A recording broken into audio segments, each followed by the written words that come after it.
an Israeli soldier has been seriously wounded in a car ramming attack in the West Bank. Medics on the scene treating a woman in her 20s in recent hours near the settlement of Migron, north of Jerusalem. Surveillance camera footage of the attack shows a black SUV making a turn after spotting the soldier walking. The vehicle rams into her on the sidewalk before speeding off. She is now said to be in a stable condition in hospital. The attacker was shot by officers after a brief chase. He's been named as 45-year-old Rani Mamun Faiz Abu Ali, a father of 5 from the West Bank town of Beitunia. He had a valid permit to work in Israeli settlements in the West Bank. So for more, we go live to the scene. Correspondent Batya Levinthal is there in Kokhav Yaakov in the West Bank. And we know the IDF has asked that footage of the incident not be published. What is known about what happened there earlier in the day?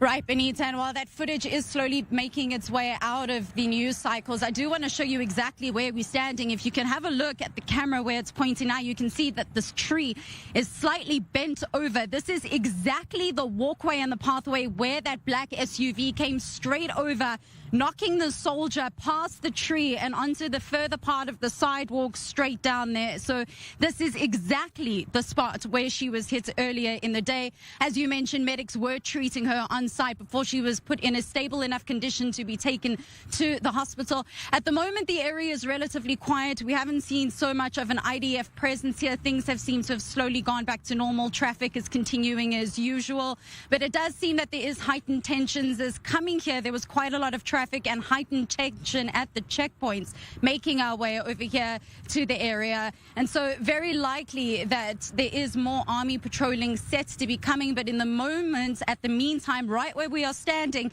it seems like things have slowly started going back to normal. And very briefly, we understand that the soldier has been taken to hospital to Sha'arei Tzedek. Any update at this hour on her condition? She still seems to be in stable but serious condition, Benita. Just to give viewers a sense of exactly where we're standing right now in the West Bank, if you had to get in a car, you're looking at about a 25-minute drive north towards Ramallah and a 40-minute drive south towards Jerusalem. And so while that ambulance was probably heading south, again, that's 40 minutes that she had to be in an ambulance being stabilized. So medics were on the scene here, making sure that she was in stable enough condition to then be able to drive 40 minutes south to Jerusalem, where she's in Sha'arei Tzedek Hospital, still in serious condition, but at least a condition that's stable. Meanwhile, as you mentioned, the terrorist was chased after a short while, shot and pronounced dead at the same hospital once being taken there. And so very different situations happening here. But for the time being, the latest is that she is in serious and stable condition. And the area here where the attack took place seems to be returning very slowly to normal. Thank you so much, Correspondent Batya Levinthal in Kokhav Yaakov in the West Bank. Thank you for the update.